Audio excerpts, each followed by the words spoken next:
Assalamualaikum warahmatullahi. Nawna selli sawdani depuis Conakry nokku ka wondon ka hore leydi ɗo wontaran ɓen lagne ɓe extérieur meɗen salmina ko ɗum Allah muuyi en ara e sendoden yoga e toɓɓe ka bimbi ɗo kadi wawa e ɗe ɓeydude bana adama e gurnam makko ɗam.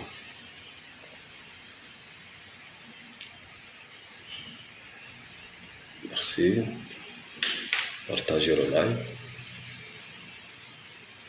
Merci Dansoko Mamadou Siré depuis l'Angola. Jama Sala Jankali, salam alaikum.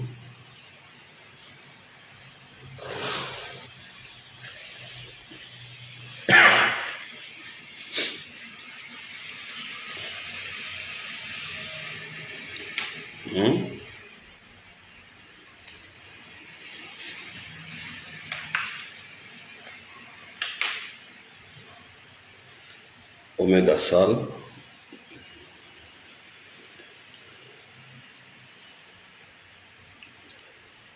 Ngara yewte ngande fi ko wiyete kon dewgal marɗum coɓɓulu tati, mariage triangle.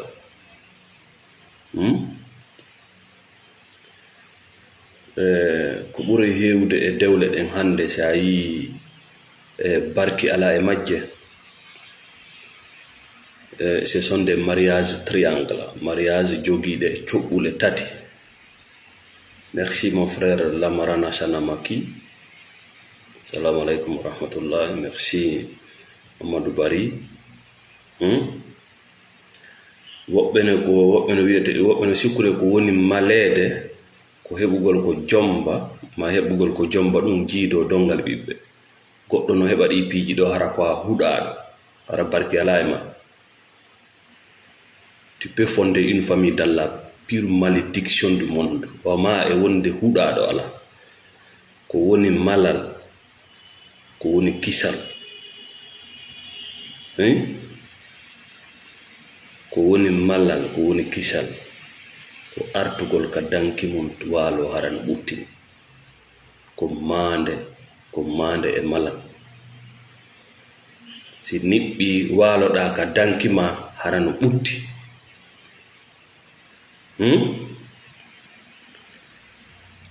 Goɗɗo wawata heɓude gurdam newiɗan ka hawre leydi ɗo so wona libre, so wona hara ko hettiɗo, ko hettaniɗo, ko libre. Konko wiyete ɗon liberté non heɓotako cadeau goɗɗo ƴetta jonne, non, il y a toujours un prix à payer. Ko wiyete ko hettanagol tawa ko kañum wawata gérude wonki munki, ko kañum wawata gérude ɓengure mum nde, ɗum kadi ko liberté. Kañum wawata gérude jawdi mum ndi, ko kañum wawata gérude tammum on. Y a un prix. Sa inni joni aduna je veux ma liberté, tu parles de la responsabilité. Ko daranagol hoorema wonɗa haalde fima, par ce que ila nde ñande a asanay hoorema ko lorɗu. Ila nde ñande a géranay hoorema probléme ji fi hakkeji maɗi. Ila nde ñande a daranto cellal mangal. Ila nde ñande a wonata neɗɗo tawɗo no jooɗi habbi. C'est ce qu'on appelle la liberté. Enen en wiide liberté ko ɓuri hewde e meɗen ko tawegol e ko woɓɓe tawa e mum. Partagez le live. Merci Lamarana Sanamaki. Merci à tout le monde. Nous sommes là encore ce matin. Le mariage triangle. Ko ɗum woni mariage poubelle. Mi ara mi sifano ɗum hande ha laaɓa. Voilà. Ne soyez pas étonnés, il y a tellement de divorces. Il y a tellement de divorces. Ha woɓɓe no sikki wurinna yewtayɓe fi diina kan yo yaw wayla ayaji Allah ɗen fi wota yimɓe ɓen sertu. Non. C'est-à-dire yo o tigi wakkilo yaha ko Allah dagini kon o fanka ɗum ɗon fi wota dewle goo bono. Si tawi bani adama on no woodi ko duwaɗa fankude fi ka toñe waɗi fi wota sonku ko ɗum a nawray woni noy wa lowre nde duwaɗa remude sa remande a nawray nde woni yeeso si tawi ko kuɗoy seeɗa wonno toon sa aroy ko leɗɗe tawata ton voilà qui est là merci Diallo Souaibou merci bonjour à tout le monde.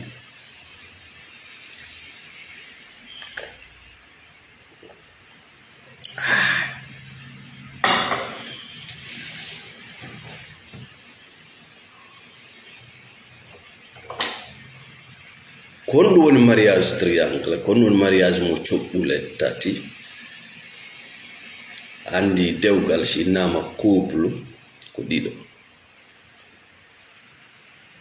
mais sa ndaari dewle men ɗen ko ni o tammo ɗo ko o bonnata dewgal ngal o tammo ɗo e wi dewgal ngal ko ɗiɗo mais dewle men ɗen ko tati ko o tammo ɗo tawnoraɗo ka dewgal ko o arata ɓiso hakkunde o ara o dirna oɗo o daro ɗo ko ɗum falle yewtude e nder dewgal ko tammo tawnoraɗo ka nder dewgal ton on ko on bonnata dewgal ngal tammo mo tawnorɗa ka nder dewgal on ko on bonnata ngal jiwo on no ne'ira o gaynata ko ɗum waɗi si o jombama yimo wi'ede si o yehi ka dewgal ton si o tawoyi ton gorko yo waɗu on ben makko si o tawoyi ton yummirawo yo waɗu on nene makko si o tawoyi ton suka yo waɗu on koto makko nde wonno jiwnkon no newira gurdan daabeji a gaynata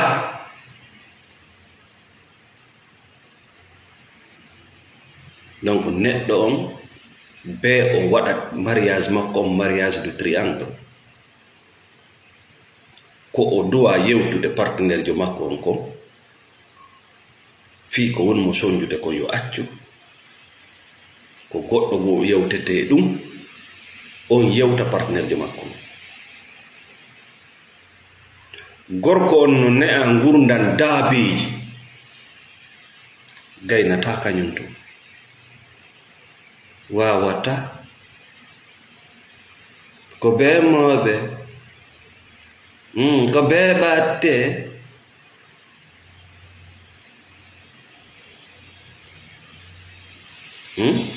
c'est qu'on appelle le mariage triangle ko o wona waɗede kon mo duwa fewtude fi mum partenaire jo makko o yewtide e makko o jaloga e makko fi on ɗon probléme yo heɓu lekki il peut pas ko yawo ɗaɓɓa triangle personnage extérieur du couple o yewta on ɗon ko duwano yewtude wondiɗo makko ka suudu ko ɗum wiyete dewgal ngal ala barki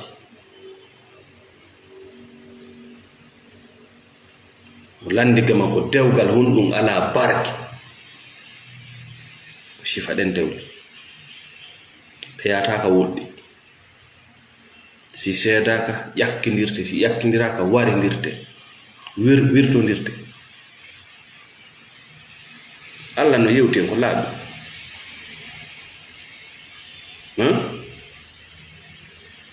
ñande jombindirɗa e ɓengu ma ko a produit chimique feere ko a produit physique et chimique feere debbo ma on ko produit chimique feere yo spirituellement si produit ji ɗiɗi wonɗi gollude ɗi ɗiɗi haray ɗi gollude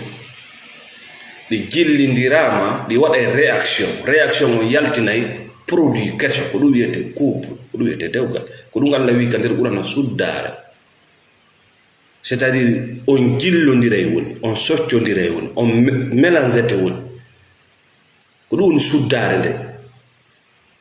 suddare ko woni ley ton kon ko wonɓe ley ton ɓen andi ko woni ley ton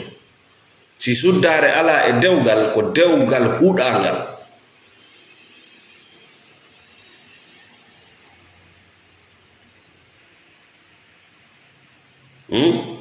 Donc ara en wi ko no nowne addande ɗum ɗo yimɓe ɓen so par ce que ɓe ronko faamude an tun a gooto hiɗa dowa gaynude gaynana hoore ma weltina hoore ma. sa wonali gooto gaynuɗo weltiɗo a wawata tawede e couple nafa on couple, c'est impossible. a sikkay ko be goɗɗo tun ara si goɗɗum marsa.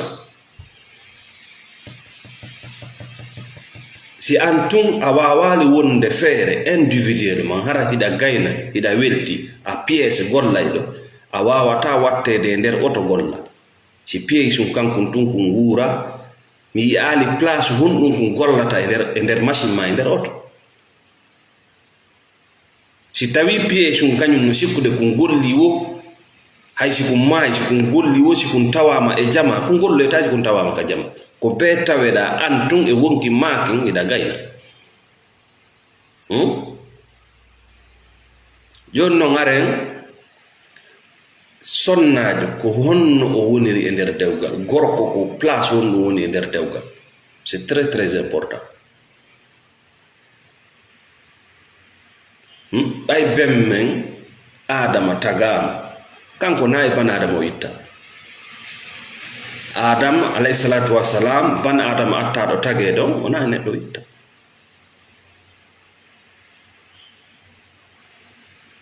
ko honɗum waɗi si ɓengu makko itta e makko koko wallito andi ko wonata gooto yona gayna ko timmiwo ko Allah. amma ko tagi kon fof no hato jini e ɗimmu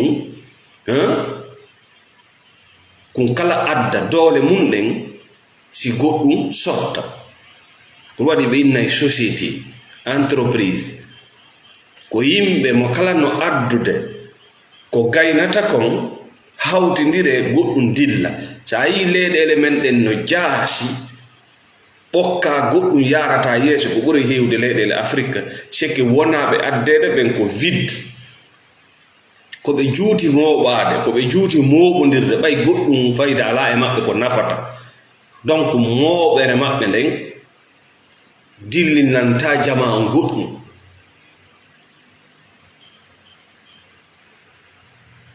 donc ara en wiyay sonnajo ma on ko addira koko wallitoma ko non waltago goɗɗo. a taway goɗɗo no jogii projet accompagnamo e projet makko. joni noon no wodi worɓe ɓe ala projet tari ɓe ala projet ko debbo ndaara. no wodi kadi sonnaɓe ɓe anda gorko ko accompagne teɗum ko yaadeteɗum e mum. ɓen kadi anda wurinna gorko sino mari projet debbo ko aru accompagne mo e projet maɓɓe anda.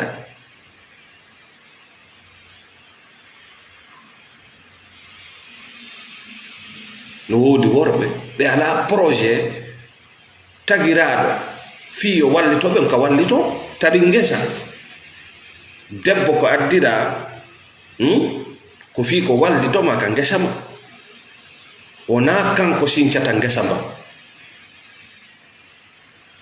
ko an hollatamo ngesa ma. sa hollimo ngesa mban o rema berutaga makko ko ɗon o remata ɓiɓɓe maɓe ko ɗon o remata jawdi maɗi ko ɗon o remata golleji maɗi ko ɗon o remata sutura ma. mais ko sino wodi noon ka reme arɗo on kadi ko simo wawi remude ko simo andina mo wawi remude.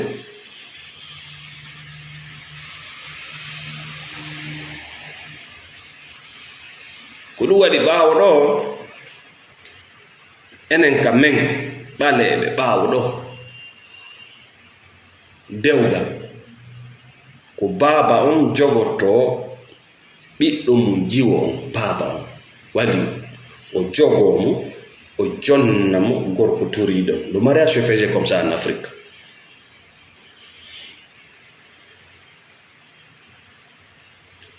na o no ko esiraɓe no hersiniri non. En Afrique, le mariage se passait comme ça. Passer la main. Baba on jogot jungo jiwo ha satta. Suka on nodde o yetta jungo jiwo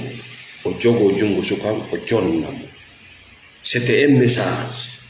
Kono wonno un message. Wonan oɗo jiwo ka mi wonani moɗo. Wonamo ka mi wona ko ya wonamo ba. Le père protège toujours sa fille. Babirawo ko hiwowo jiwɓe mum ɓe ɓiɓɓe mum jiwɓe ɓe. Donc gorko no konta ka société ɓale baba ko ɗum waɗa nana jiwo no inna rewɓe ɓen no inna ɓiɓɓe mum hay gorko baba.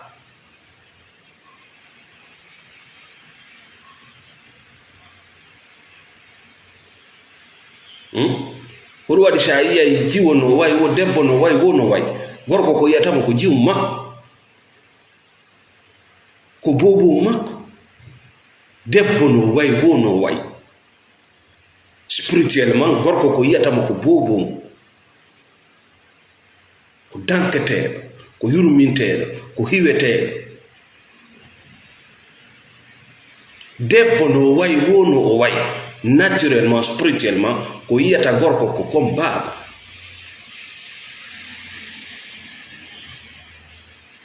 Ko bem makko ka bem makko daranimo ɗon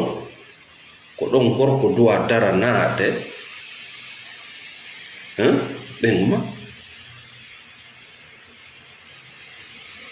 Wona poɗodirteɗo na folotirteɗo na ñawideteɗo na ŋaasideteɗo na ƴakkidirteɗo.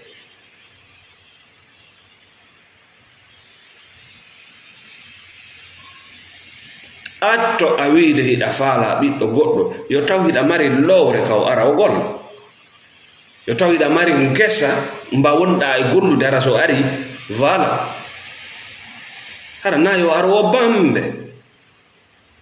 wona yo aro waɗane pampes. Atto a wiide mi jaɓi kaari yo jomban yo taw si a hewti ɗon no woodi ko gollata an kadi ka ngesa wona ya aru ɗon yo wattan pampes.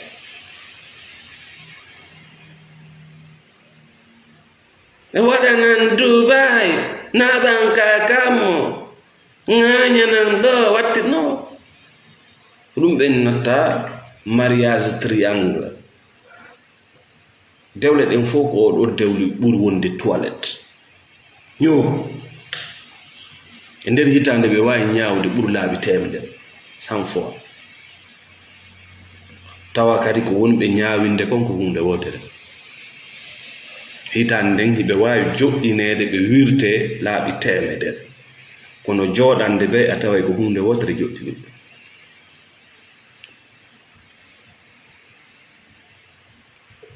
Merci Samako Balde.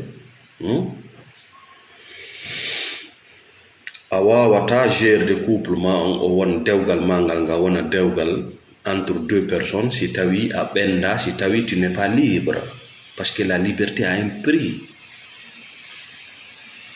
Qui parle de la liberté parle de la responsabilité, la prise de décisions personnelles. Kala haalɗo fi hettare himo haalde fi ko wiyete ko daranago responsabilité.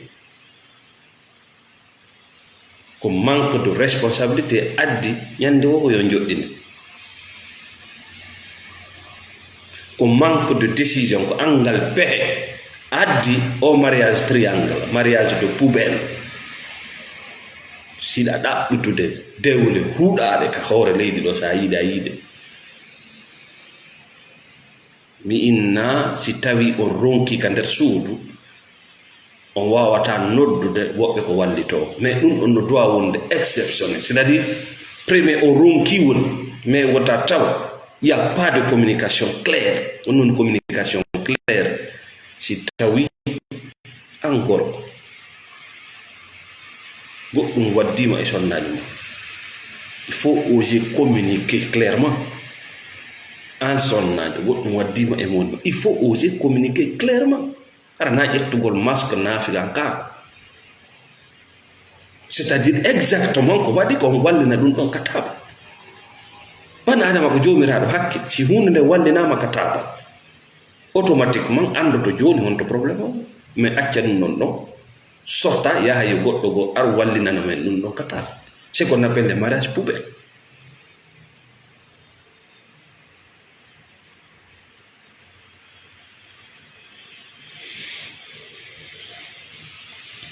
ila ñande landiɗa fi liberté ma on andu ila nden ñande ko mara ma ko ñamata ya un prix pour ça ndaru leyɗele afrique cowtiɗe inni kañum woni libre honto ɓe sakkitori ko macca nga ko ɓurngu sattude par ce que ko duwa attorede kon attoraka gollitirgol bindi mani gollitira ɗengal ma ngal ñaama ñaamitiji mani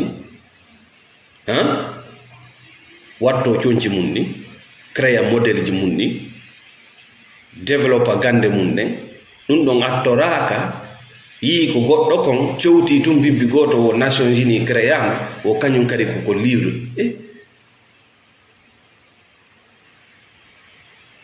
na ɗum woni liberté ɗum ko ɗayni no way si a jombi a wona libre no way si a ƴetti golle ma a udditi atelier a wona libre parce que ko goɗɗo go tawnete nder to fiyo marche on mo addata fiyo marche ko on bonnata dewgal ngal parce que a gaynata nde leyɗele afrique ɗen andunoɗe gaynata ɗe yehi ɗe halfini e ley koye ɓuri koye jaasude gadanaɗo oyo koye wallitoɓe a gaynatano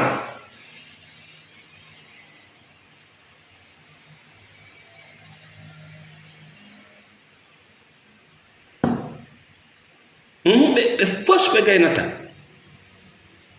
oyo banque mondiale wallitoɓe yo FMI wallitoɓe ko an wi ko an wi a ɓendi ɗum waɗi si wiiɗa aɗa faala ɓengu ko an wi a ɓendi ko ɗum waɗi siɗa wiiɗa eɗa faala moodi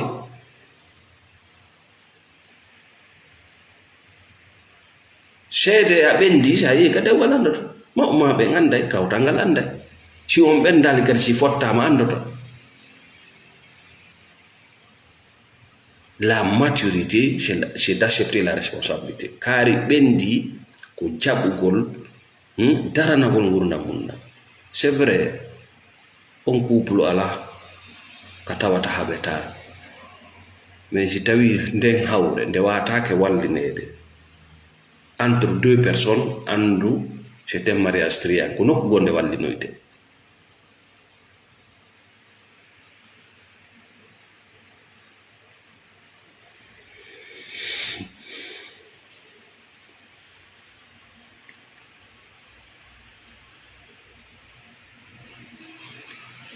merci David Palmer l'infatigable ko no woni addude ɗum ɗo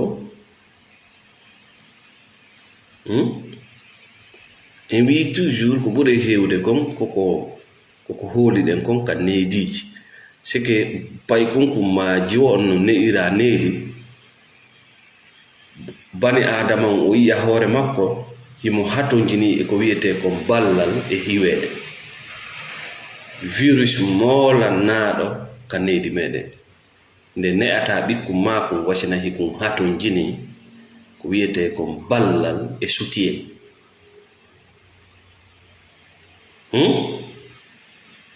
soutien e protection ko ɗum ko fayda mo yiwɗa o walleme mi anda feƴƴitila je ne sais plus mi ronki parce que bana adama yagal himo diwna ɗum naɓa étiquette koye o wona parce que bana adama naturellement imo sennidir nano e ñamo naturellement mo andi ko moƴƴanimo e ko bonanmo naturellement o ɗaɓɓana e hoore makko solution bane adama mais kala diwnaɗo don toɓɓere ko wiya wo ko ɗum holoto hiɗa ne'iri ɓiɗɗo ma on wasina himo hatojini abadala baadi ko wiyete kon soutien e protection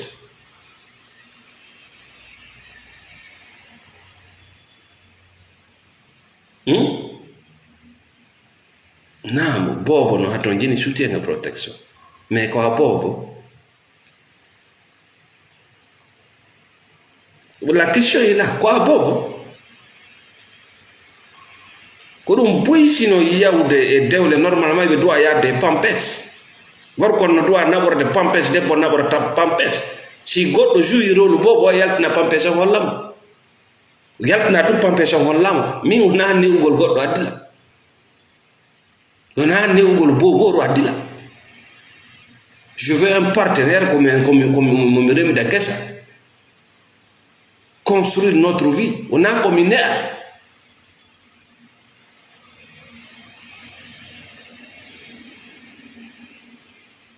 goto kala e mon si jom no do so de pampes mara kala jour le rôle d'un enfant yaltina tu walina da fan kabude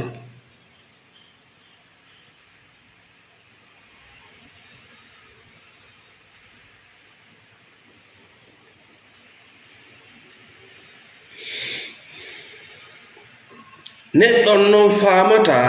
tawgol no neɗira needi no haton jini e ballal e yurminede ɗum ɗo ko miijo fenande yankejo miijo wonay ɗo sombo ha bani adama on o jaasa battene mum conséquence muɗum ko ƴettugol indépendance ma no mari conséquence no mari battane ɗo yata yimɓe si ɓe ala e association si ɓe ala e fedde si ɓe ala e groupe si ɓe ala e musa ɓe sikka fi maɓɓe lanni na ɗum lannata fima ko si a wonani hoorema fima boni hay sa tawti ɗin feddeji ɗum fo si tawi en pièce mo joguiɗa ngo gollata ko zéro ko yiɗa lorri wonki maki ɓe tawtoyɗa ɓe lorraɓe no way e dewgal an tun si a wurani si a tawti dewgal ngal wurata ko be an tun wura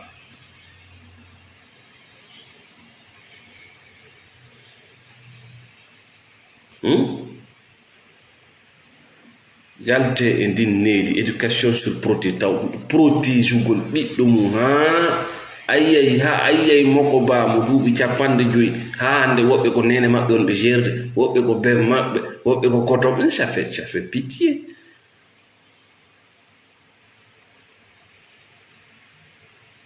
si ɓiɗɗo ma on hewti duuɓi gono ton détache toi de lui jontumo indépendance makko ekkitumo fewndo ɗon affrontugol aduna o seul hay probléme ji ɗi o hawrata e mum wata ukkito ton laisse lui gérer si moƴƴirimo o fiinike si moƴƴiralimo o fiinike duuɓi ɗin hewti l'âge on hewti ko bane adama pet sali wongol bane adama kulloy koye fof no jaɓi wongol ko woni sondu no andi ko ha honde tuma wondata e ɓikko mum ko kulaaro koseeru mbodde yaar kun kala no andi ko ha honto Allah yamiri kun wondugol e jurriya makko ngo si wona bane adam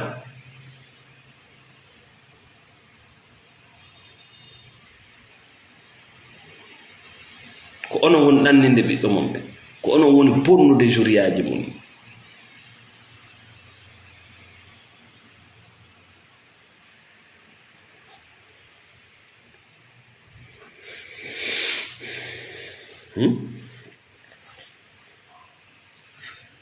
no tawa ko wawa ma wallitade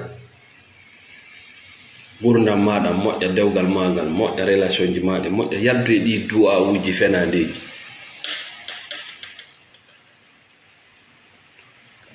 kene nga tertoto Allah complètement ange ɗe penale ma du'a uji ɗiɗi ko ɗum duttintini ɓalejo ɓawo du'a uji ɗiɗi duwawu arana on hiɗen torade Allah ko o kino en hiɗa torade Allah hunde ko hokkuma kuɗa ɗo wi ka Qur'ana si a konti nemaji sa wi a kontay nemaji ɗi o waɗanma ɗin a ronkay on ordinateur ala seke hiɗen torade Allah yo okku en ko o kino en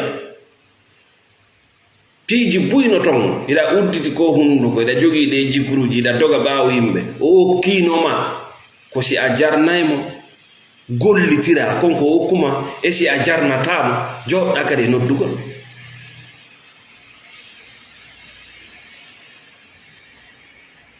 Allah okkino.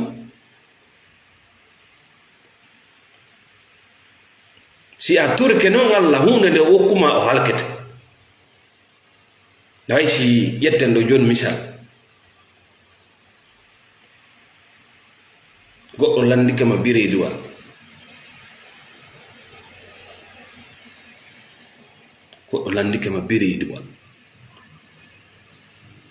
hiɗa andi ko heɓata ko biredi mo jogi leydi mo jogi blé ko wonata farin ko ma bantara ma ngawre ma mutiri ma mara mo jogi awdi ndi mo jogi leydi yiɗa yuppande mo ndiyam mais kanko mo faala biredi tadi ko Allah cippo jonna mo biredi wangal ko ɗum wiyete halakuyi Allah halkete.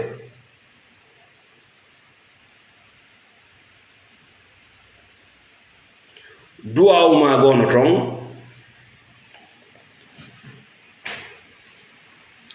hiɗon torade Allah yo o waɗu ko kanko o yamiri on yo waɗu ɗum kadi o halkete.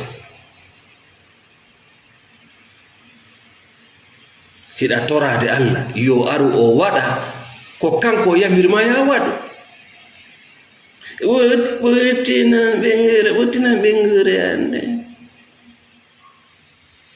sellina Allah sellina ɓuttin leydi ndi okkaran jawdi ko kanko wiya waɗu ɗum. Siɗa faala yo ɓengure ma nden ɓuttu o inni waɗu ɗum ɗo yaltu e mariage triangle. Hiɗa faala yo leydi ma nden ɓuttu o inni waɗu ɗum ɗo. Hiɗa faala cellal o inni ñaamirni wuurirni.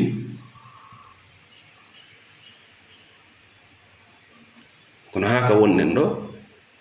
ɗi duwawuji ɗo ɗiɗi ko ɗiɗo ɓuri jalade. Hiɗen torade Allah yo okkore ko hunde tawde déjà en okkarano eɗen jogi. Ɗum ñande wono tappede. Hiɗen torade Allah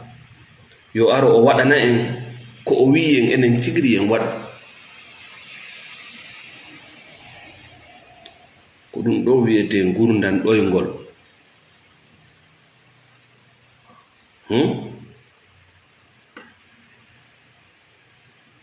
Ko wonɗa dogude ɓaawo batini ko hiɗa jogi. Ko wonɗa dogude ɓaawo bile ko hiɗa jogi. Ko wonɗa dogude ɓaawo yimɓe ɓen kon hiɗa jogi. Misal giggol hiɗa jogi. Giggol ko remete. Si a torike giggol ko wiyete pervers narcissique neɗɗo fasiqijo. Gorko fasiqijo, debbo fasiqijo e debbo andi o ko nak ko narcissique ko PN. No wayi sa torike hayre ƴiƴam.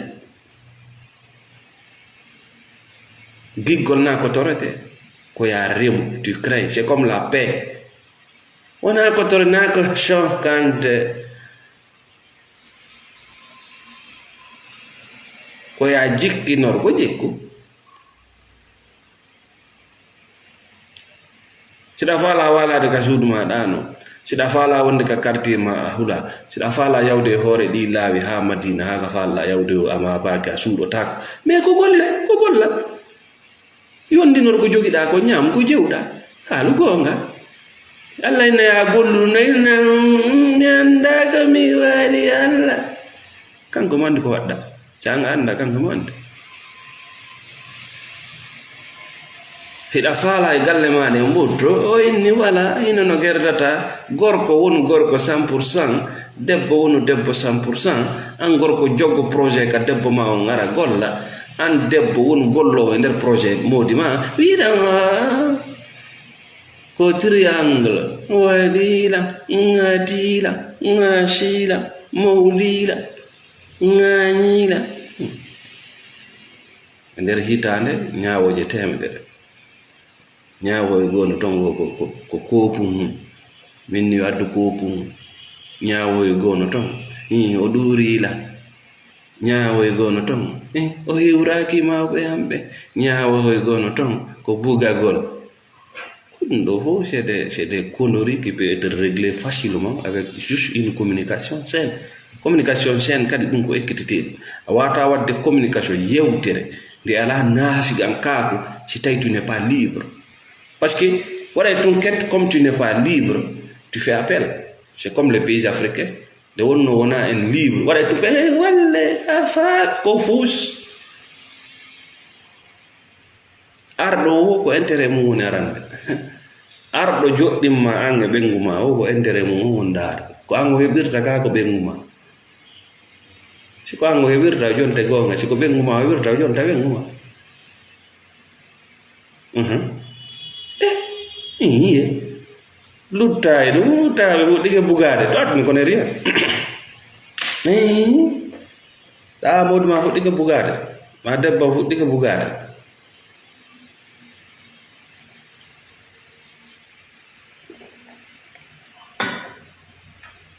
E ɓen woni ɓe ñawde tigi taɓe fuɗɗike wonde yata a jogiti hunde anda valeur mo marɗo valeur o si yi ƴettay.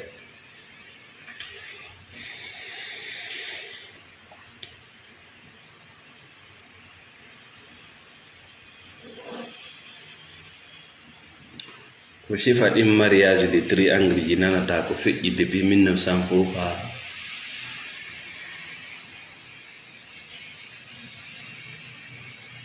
ñaawama yewtere yewɗe a wata yandutude honde tuma ɗum waɗi. Gorko no fena e hoore debbo, debbo no fena e hoore goɗɗo. Mais ça c'est bizarre ça. Mariage ɗi ala suddare. Eɗa andi ko ɓikkoy woni ɗum heɓa ton ko ɓikkoy fi laawol, ɓikkoy fi kaso, ɓikkoy fi getoji, ɓikkoy fi baar. Wayi barki ko gonga ko wiyete ko barki ko gonga, c'est-à-dire ko wondi e nafoore. Suddare nden iwi c'est terminé. Buuɗi ko heɓoton kon ala barki, ɓiɓɓe ko heɓoton kon barki wonta e maɓɓe. Nafata on puttere jariga iko way noon nafude hoore makko e ma koye nafa adnam, mais koye nafata an e sonnajo ma. Si koye warale on ara o yetti Allah. Min tam mariage poubelle no heewi dolle dolle. Yimɓe ɓen noon ko faalete si a yewtay fi dewgal ko ya aru ɗo waɗa copie copie dani kon mburu hulbinade ko si nagge fini e jungo ma ta jaɓu goto wona nagge ma, c'est très très dangereux. Ta jaɓu goto wona mbabum ma an a gorko ta waɗu ɓengu ma nagge fiyo ngun ñande o fini ɗin galaɗi ko an wattoto hawde. Acco wona bane adama ko jonneteɗo espace, jonneteɗo ka miijito, jonneteɗo ka suɓo, jonneteɗo ka foof. Amma nagge ko ɗoweteɗum, ko humeteɗum, ko saneteɗum, ko ɓireteɗum, ko faccinteɗum. An a sonna ta jaɓu wadde modi ma mbabum, ta jaɓu sirugol mo an wo famille ma on wo woni golle mon ko sirugol tum kum babu ñande kum fini si kum ŋatima kum taƴa ƴiye maɗe. Babu si ŋati ƴakkay taƴa ƴiye maɗe hakke ko ñiƴe ɗen wuri. Ta jaɓu wadde modi ma babba huɗaɗo wugeteɗo. Sa tawi modi ma ala orientation o ala projet, essayer de créer ça ensemble gari o finugol c'est très simple ko artirgol mo darja bani adama, parce que woɓɓe sikkino hay kañum ko malaika hara ko mbabu. Wallahi goroy gono ton ko sikki ko koye malaika hara ko mbabu. Sa arti ka suudu ma jemma a walike ka danki tawi a wata ɗanade ta lando siko a mbabba. Allah wi o waɗi jemma on fi en fowto o waɗi ñallal ngal yen ɗaɓɓu nguure ñallal ngal yiɗa ɗaɓɓude nguure jemma alaka fowtoɗa ta landoto ko a babba hiɗa sa'ede wonɗoma sa'ude on noon no gasa wono wonde suudu wotol hiɗa sa'ede awa sifa on gorko kadi ñande fini wo ɓay ko juutama neeɓa si goɗɗo no adinede ko juutama neeɓa o finay andi la liberté a un prix Allah jonnatama Freetown sona hara o adine tawma o rewne e jungo yimɓe adinayɓe ma no woodi yimɓe ɓe yiyay liberté on ɓe piira fi makko ɓe daro fi makko ɓe hetta hoore no woodi yimɓe goo koye ɓe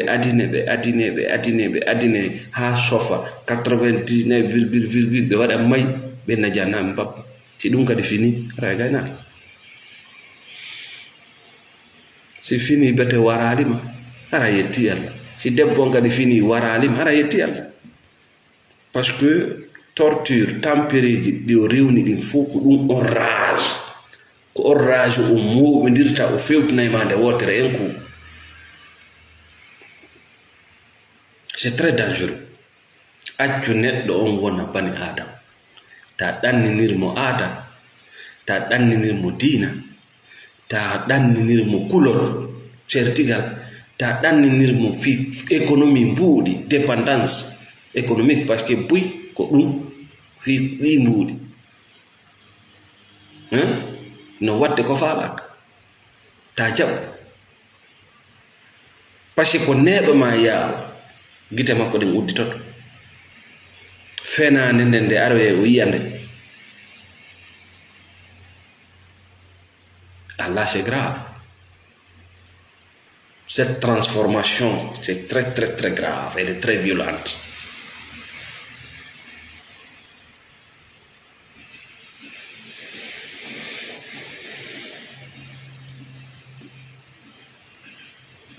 wona kala wonɗo wiide qala Allahu taala woni yewtude ko Allah wi ko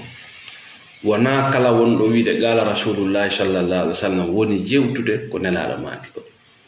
fi wonɗum buyno ton ɓe faami yimɓe ɓe na waajede faala ko naninede ko ɓe yiɗi nande ko donc ils vont jouer sur ce filon pour gagner leur vie ɓe filli ton si bana adama kañum woni sino yiɗi Allah kala wiiɗo Allah wi ale ko nagge si bana adama woni no yiɗi nelaɗo alayhi salatu wassalam kala wiiɗo nelaɗo maaki naati ko nagge misal goɗɗo naare no wawma wiide ɗo joni nelaɗo maaki alayhi salatu wassalam si gorko no yiɗide ɓengu mum ma si debbo no yiɗde moodi mum wota o ndaaru awra makko on sona ɗum o wumiɗay daɗi haala hoy fuufa fuufa en joni noon si tawi anga moodi ma yiyata ɓengu ma yiyata katta o yaaka yaasi ko ɗum puye mon jiɓoto pourquoi mo mari e noka yaasi pourquoi ma femme e de non non ko a nagge o Allah harminane ko woni kon ka yaasi o harminane ko woni kon ka suudu o harminane ko suuɓi kon o harminane ko dagi ka awra on yaata ɗon o tagita ɗen ɗan ko ɓe ko ɗum woni toujours ya des accidents chauffeur jo yo dogi gottota o ndaaru yeeso makko goɗɗo yo remu ngesa ta ndaaru yeeso mum ko ɗum ya toujours des accidents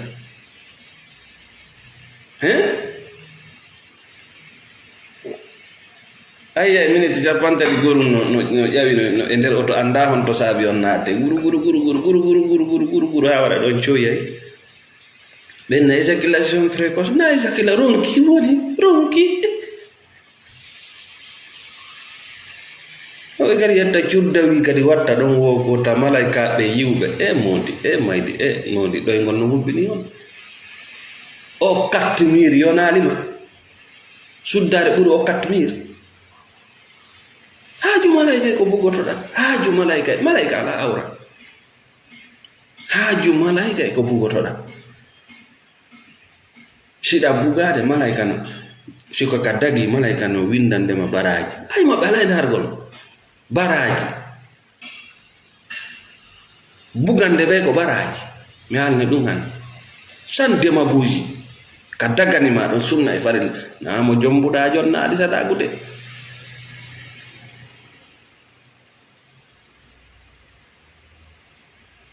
naga bugiɗa ha ronkuɗa jombuɗa de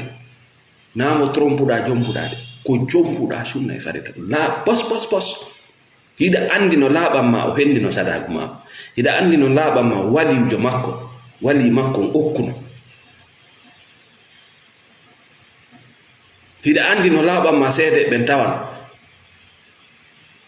ko ɗum wiyete dewgal on ɗon bugande ɓe ko baraji ha jumanay kay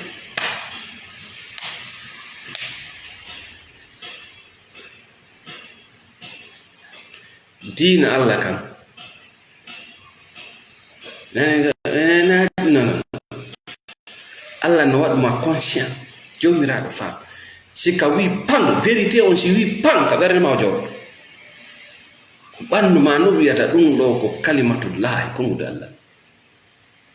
par ce que ɓerde ma nde yeƴoto ɓandu ma ndu hula e yewtireji ko ɓandu ɓerde ma nde welto ɓerde ma nde fonto ko Allah woni yewtude kono si goɗɗum yewtama tu es confuse ɓeɗo wi ɓega andi ɗum ko wigo waɗi ko faalaɗa dina ko confusion eji waɗi ko fa ça c'est le religieux ça religieux ko yimɓe ɗiɗo il y a le religieux tout court, il y a le religieux spirituel. Ko catégorie ji ɗiɗi. Catégorie arano no jangude deftere Allah nden fi yo waaw gollitirde ko woni ton ko. Catégorie ɗimmo no jangude deftere Allah nden fi yo waaw contournude, yo waaw changude ko woni ton ko. Yo waaw ɓeydutude goɗɗum ko woni ton ko. Fi jonnugol ma ko faalaɗa ko. Le religieux, c'est deux catégories. Et notons le religieux spirituel. On ko jangirta deftere nde ko fiyo gollitir ko woni ton ko. Ɗimmo on ko reedu. Jokkuɗo reedu be jokka beleɗe. E beti ka si tawi a gollanay ɗum no si ɓa sa gollanta be jokka ko welata ɓe. Donc on ɗon janga woni deftere nden fiyo waylu ko woni ton ko. Ma fiyo takko ko woni ton ko Allah dagini dewgal ko kanko kadi dagini jergal ɗum c'est-à-dire si Allah winni ɗum ɗo no dagi ɗum ko yeddotiral alaata kala adduɗo ɗon yeddotiral ko naafiqiijo no woodi yimɓe ɓe wata wondude no woodi haa ka goɗɗo wata muññade goɗɗo no woodi ka goɗɗo wata wonde goɗɗo hara ko ɗon ko ɓuri moƴƴude ko waynodir goɗɗo wona accugol ha goɗɗo wara goɗɗo ara ɗon kadi e janngol Qur'an mi fillito ko dagi kon no laaɓi ka Qur'an ko harmi kon no laaɓi ka Qur'an ɗi laaɓuɗi ɗo si goɗɗo ari wi ɗon no ñeeñinde kañum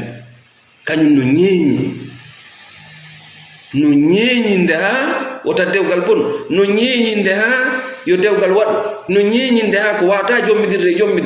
ko ñeeñirde ha ko wata wondude e wondu on ɗon ko ɗum wiyete le religieux tout court très très dangereux par ce que o aray woni o janga o ndaara ko tawata wawa welde dammi iwtirɗi ɓawa makko ɗin o servani siko woni tun yawmal qiyama danger o yawmal qiyama Allah darnoyaymo waña sanam sano sadi wa photo wa image fewno ka ɓuri e sofude ɗo ɓay ko ɗum suttunoɗa aduna sofay tun fewtata e gonga kan ko kala yewtay ɗo ko wela e ma yadata e mum a yiyemo tun inna alhamdulillahi o inna hande hewti arega tefore nde mi hokkama o hucca iwtira ɓawo ha honto ha sagara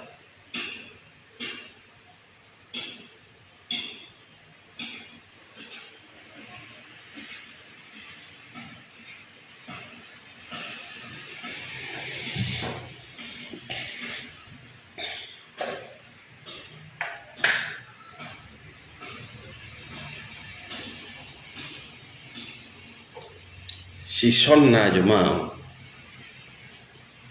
hiyata awra ma on ko a nagge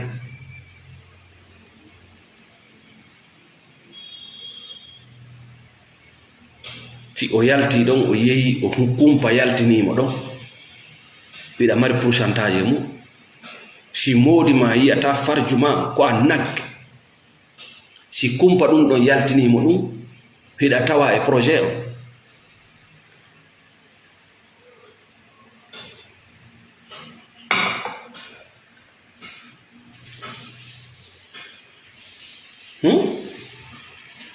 hiɗa wondi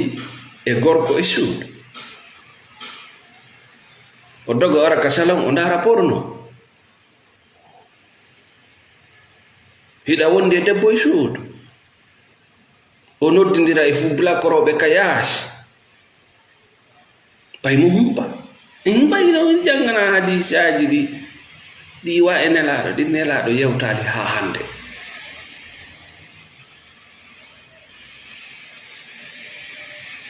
kadi waɗa ndara sa wumiɗa haɗi fenna o tigi kala ka wiyaɗa ka dina sa waɗi hunde kare a wumiɗa sekki pratique on no ɗon kono ko ngol kulol fuufa fuwol no installa e yimɓe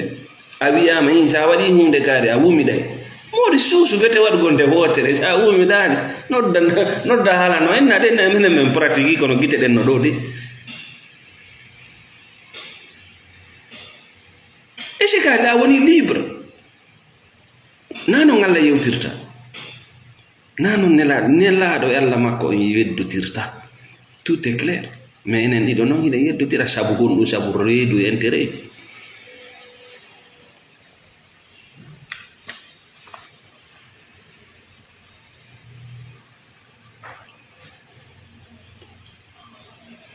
haray siɗa faala waynodirde ɗi probléme ji ɗo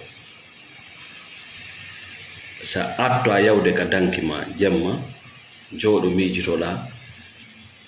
ko honɗum wadduma e partenaire jo ma on ko tawata a ɓanginali a laɓɓinali ko tawata no suuɗi ka wonkimma ta walodo e mum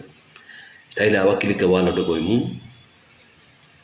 finnude e mum wallina ka taaba ka taɗɗude hey haalnan ɗo secret hunde wotere ante kala ko yewtere gaynali hunde gaynataɗi ɗi guerre ji ɗi ata ganna ɗo fof koko ɓe sali kon ɓe sakkitorta yewtere négociation way si fuɗɗoraka ko ɗum gaynata kala ko yewtere wadda kadi hiila hakkunde ma e bani adama si tawi communication ne waki taw golludu yewtere koko yewteten ɗo si tawi ala fawodirde ta jaɓ hunde nata hakkunde mo c'est la fondation de la relation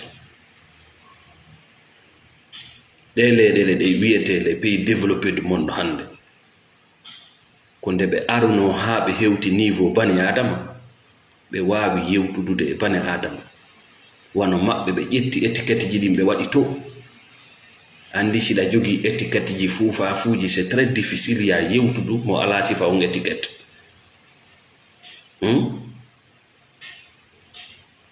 grade hoy toɓɓoy fuuwoy pappa andu ndu hendu na an woni gerde ɗum wona ɗin sanamuji ma woni gerde hendu ndu ɗum no duwama faminde ko nge nange wona an woni nge fuɗinde na soroma ɗan ndiyan wona an ma allaji ma penaleji woni ɗan saƴinɗa mais andu ko a bani atama tout court wawu yewtudude e goɗɗo jonnu goɗɗo espace quand tu es dans les erreurs reconnaître tes erreurs il faut assumer c'est tout ɗe leyɗele développé hande ɓe wawude hewtude au niveau ɗo nde ɓe jaɓuno ko ɓe bani adama ko yewdete donc ta jaɓu jamma yawgol ka danki waloda kamila piiji pooɗa hunduko kon mi jaaboto mi andinaymo c'est zéro ça ɗum gurdan daabeji l'homme c'est la communication yaltin konko woni ka ɓernde ma naɗo a natoyta aljanna a natoyta aljanna tu es rancuneux si goɗɗo no moni si yimɓe ɓe gandi ko moninimo himo wondo parce que ɓe anday ko honno ɓe gérirta mone makko fi ko tasifa ɗum wat si goɗɗo weltike si o feññini ko honɗum weltinimo himo wondo no way wono way parce que bana adama anda ko suuɗi koko wallinɗa kon ka taba ɗimɓe ɓen yiyata kono si bana adama no moni goɗɗo anda ko moninimo o wawata kadi andinde yimɓe ɓen ko moninimo ko cheytani si goɗɗo no welti yimɓe ɓen o wawata andinde yimɓe ɓen mo welti goɗɗo andata wurinnayi mo welti ko cheytani siɗa faala juula hattindenti fof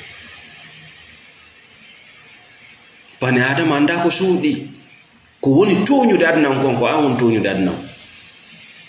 na aduna woni ma toñude ko an woni e toñude aduna feññin il faut extérioriser tes sentiments tes émotions tes peurs tes doutes et puis il n'y a plus de conflit il n'y a plus de triangle de mariage de merde de poupée kono waalo jemma a nani goɗɗo no unso andugo daabeji waalo jemma hara noon yewtere mo gokkunni lanni ko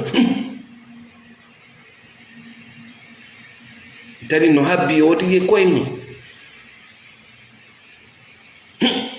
konno goɗɗo andirta ko hombo andi ɗum ko firi ma ƴetta ɗum ɗo pooɗa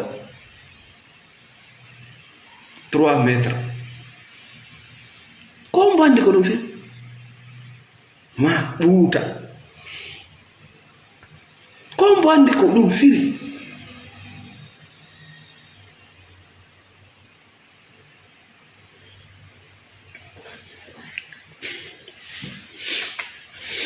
Maran wi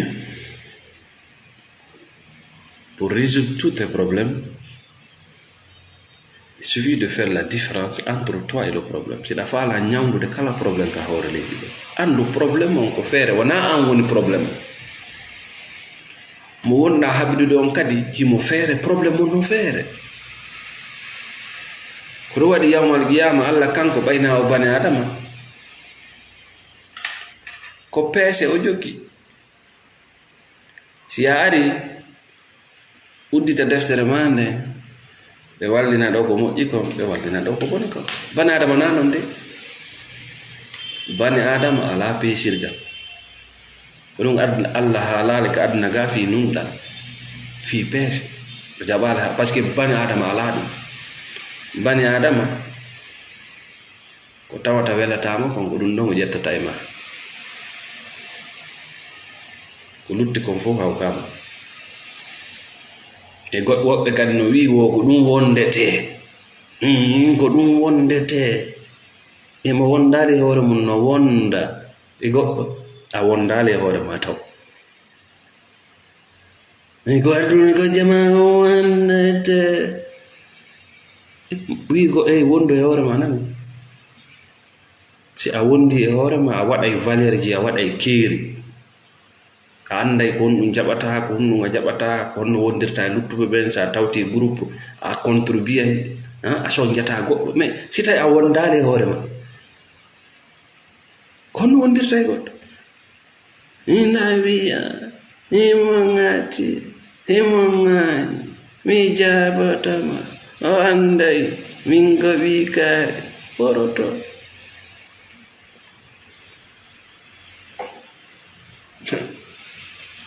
yo ɓi kaari woɓɓe ɗum hara mawɓe maɓɓe hari ko wujjay ɓe on ɓi kaari hara ɗum ko wujjo sa yi soroma bemma jaɓata haalande ma fi soroma sikkita sa yi bemma o jaɓatama yodde few fi soroma sikkito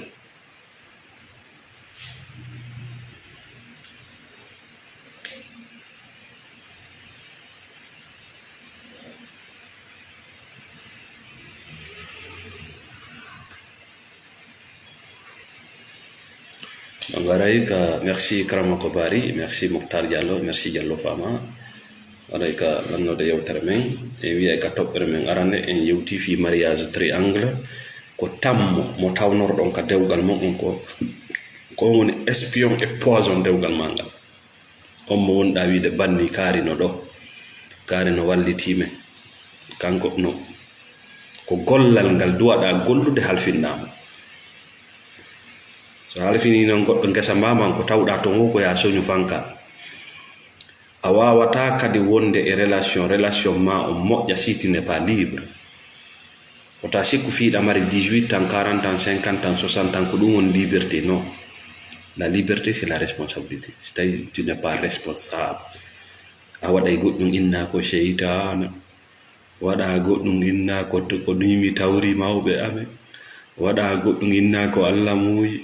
waɗa goɗɗum inna ko faabe. Non, tu n'es pas, parce que la liberté a un prix. Sa woni libre a sanay hoore ma ko lordu maɗa. Sa woni libre a ñaamay maaro maako. Sa woni libre a piyanay hoore ma biredije maɗa. Sa woni libre a wattoto coñci ɗi jewɗa. Sa woni libre famille ma an e maɓɓe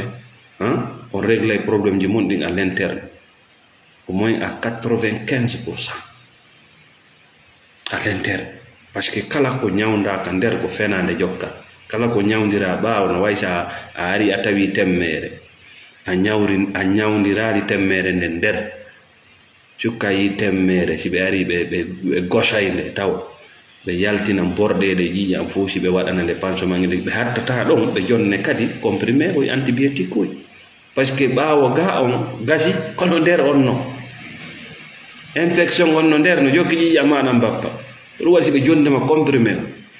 quand même ɓaawo ɗo no woodi lekkele kadi jonneteɗe kayi e ko nanditi e ceɓe ça c'est des antibiotiques naturels kana kaɓe kari kaɓe funfun kaɓe ñiñi koɓe kayiɗa wono wollito fe ƴenden ɗan toɓɓere en ari en yewti droit uji ɗi buy woni e mum ɗi wona fo Allah no yiɗi torede mais andu noon ko wonɗamo torade ko tataw o okkima ɗum imo okke mbi wiyane jooɗi no toro hakke ko hulɓini hino woodi woɓɓe sikɓe wurini hande ɓe jogi certificatoire sa heɓi mbuuɗi ko kamɓe sa heɓi albalaw no koko haɓu ɗon kon ɗum ko fenade ko wiyete kon jaabingo du'a ala jungo bane adam yaw winda ɗum won ala jungo yummama ala jungo bemma ala jungo karamkoma ala e jungo ma an ala jungo goto ko wodani bane adam ko torago amma jaabingo naygol wandayi ka ɗum woni mar ɗum ka hakkille ma huɗugol bane adama no huuɗa Allah hino huuɗa kono huɗugol yo kuddi ndin jaabo ala e jungo bani adama si ɗum no e jungo bani adama anno e wottininogoy ɓaynaninima woɓɓe no aña ono min e ganda mi maayi neeɓi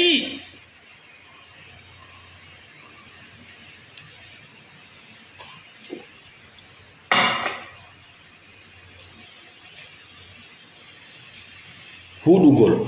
c'est vrai bane adama no huuɗ mais yo jaabingol kuddini na e pouvoir makko siɗa jogii ɗum ko a sirko siɗa hooli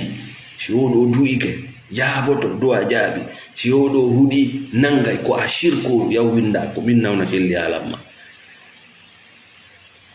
si a maayidi e mum c'est très très très dangereux mo hooliɗa ɗum on ko Allahru kama sanam wiyete sanam ko a sirkor siɗa hooli goɗɗo no wawi jooɗade poca goɗɗum masa goɗɗum winda goɗɗum ɗum hokkere jawdi ma ɗum dande probléme ko a sirko siɗa hooli goɗɗo billino nenaɗo mbila ɓe waɗno goɗɗum ɓe mocci goɗɗum ɓe fiɓi goɗɗum hoore nena ko a sirko ko sirkoɓe ɓen ko bileɓe ɓen addane on formule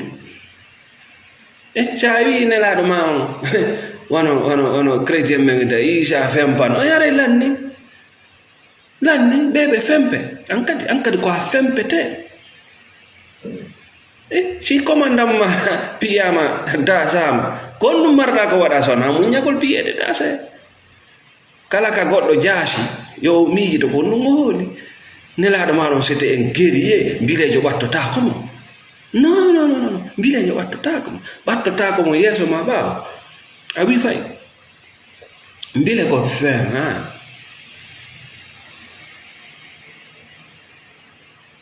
bile ko be pale kram ko batni ko be pale si dum ko gonga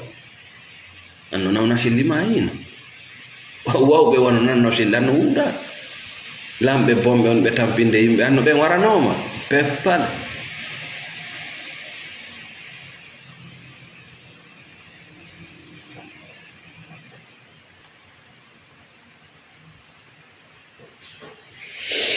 Magara meden salmina kala won be sponsor de Pasame on wonterambe en Laguine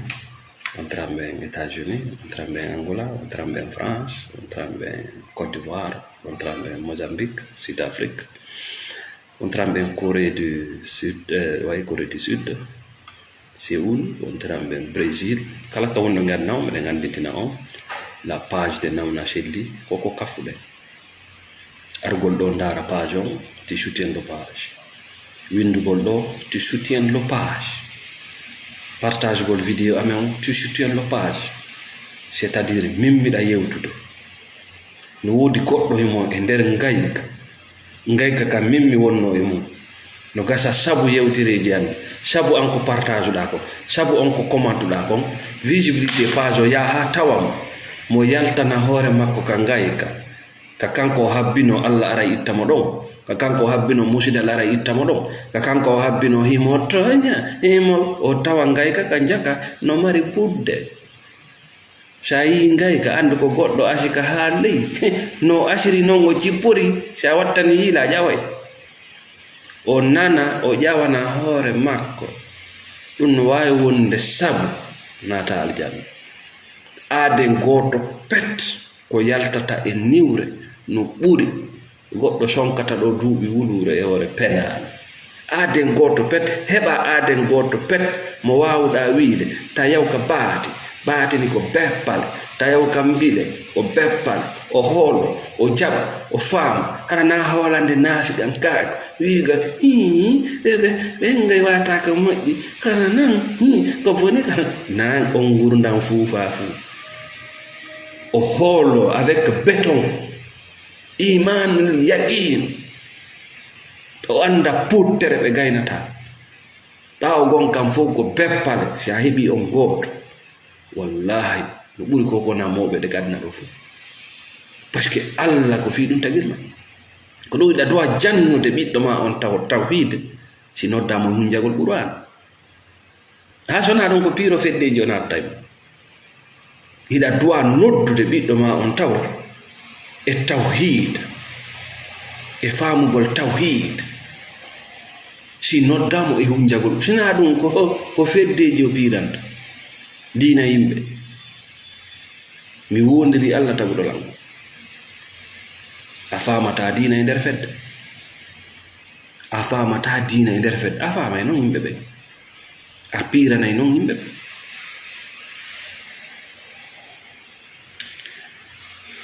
Merci Janam Sadio Diallo. Merci Dansoko Mamadou Chiré depuis l'Angola. Merci M. Bokar depuis les États-Unis. Merci Janam Sidi. Merci Pamamad Niverok Noko Kawondo Menangandita Fimo. Merci Fatoumata Baldi depuis la Belgique. Merci Madame Diallo Hassatou, pardon. Merci à tout le monde. Merci M. Salou depuis la France. Merci Onambe Morovia 17th Street, Gallo Street, Benzin Street Max. Oro, merci Wontiram en Relais, merci Côte d'Ivoire, Brema Côte à Djamé. Merci beaucoup à tout le monde. Salam.